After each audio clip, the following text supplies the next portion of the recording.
আসসালামু আলাইকুম দর্শক, ইউনিক আইটি প্রোতে আপনাকে স্বাগতম। দর্শক, আজকে আমরা সিএসএস হভার নিয়ে কথা বলি।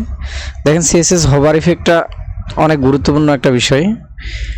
হভার ইফেক্টটা কি একটু বলি, যে কোনো একটা প্রপার্টির উপর আপনি যদি মাউস কার্সরটা নিয়ে যান, এর জন্য অন্য একটা ডিজাইন আপনার ওইটার উপর কাজ করবে। এটাই হচ্ছে হভার। তো আমি ডিরেক্টলি একটু বুঝাই, যে এখানে একটা মনে করেন H1 ট্যাগ নিলাম।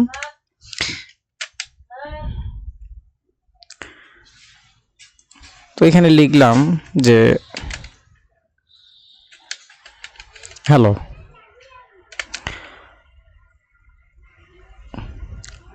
এটা যদি রিলোড দেই, তো দেখেন এখানে হ্যালো লেখাটা আসছে। আমি যদি এটার উপর কার্সরটা নিয়ে যাই, সাথে সাথে এটার অন্য একটা ডিজাইন অটোমেটিক নিয়ে নেবে।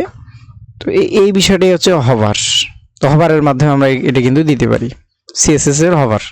তো এর জন্য কি করতে হয়, যে আমি যাকে হভার দিব তাকে আগে ইন্ডিকেট করতে হবে। তো কাকে আমি হভার দিতে যাচ্ছি? H1 ট্যাগকে।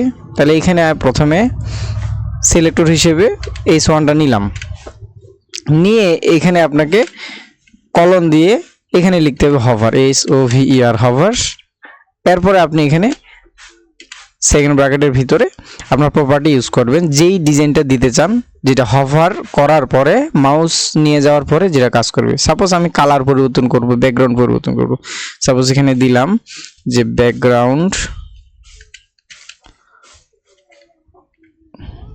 কালার, ব্যাকগ্রাউন্ড কালার দিলাম মনে করেন হলুদ কালারের মতো একটা দিলাম, আর কালার এটা দিলাম হোয়াইট,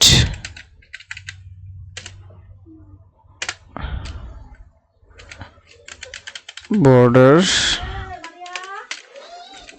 নান, উইথ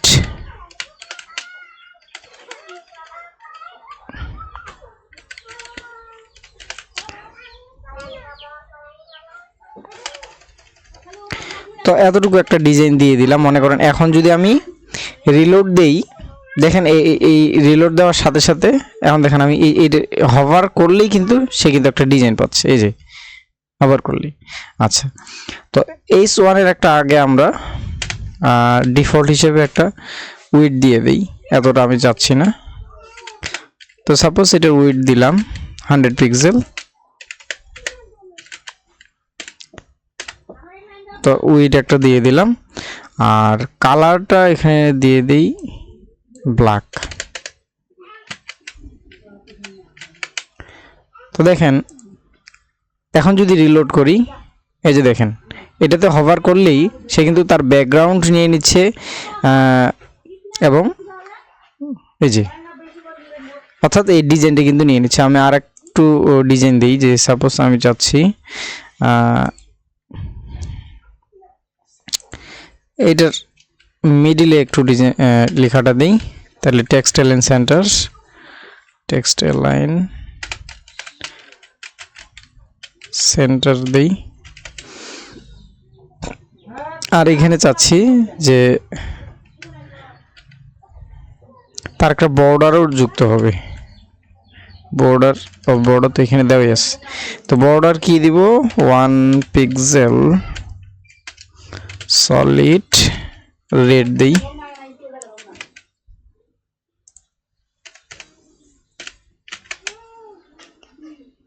এখন দেখেন এই যে রিলোড দেওয়ার সাথে সাথে তার বর্ডার নিচ্ছে এবং কি নিচ্ছে, এখানে তার ব্যাকগ্রাউন্ড সহ নিচ্ছে।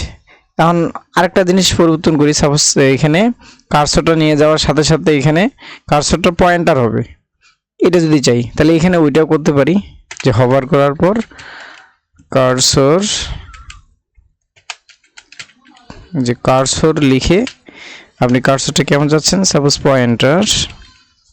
তো পয়েন্টার দিয়ে সেভ দিয়ে এখন যদি রিলোড করি, দেখেন এই যে রিলোড করলাম, এই যে এইদিকে কার্সর কিন্তু আলাদা, কিন্তু এখানে নিয়ে যাওয়ার সাথে সাথে কিন্তু কার্সর পয়েন্টার হচ্ছে একটা বাটনের মতো।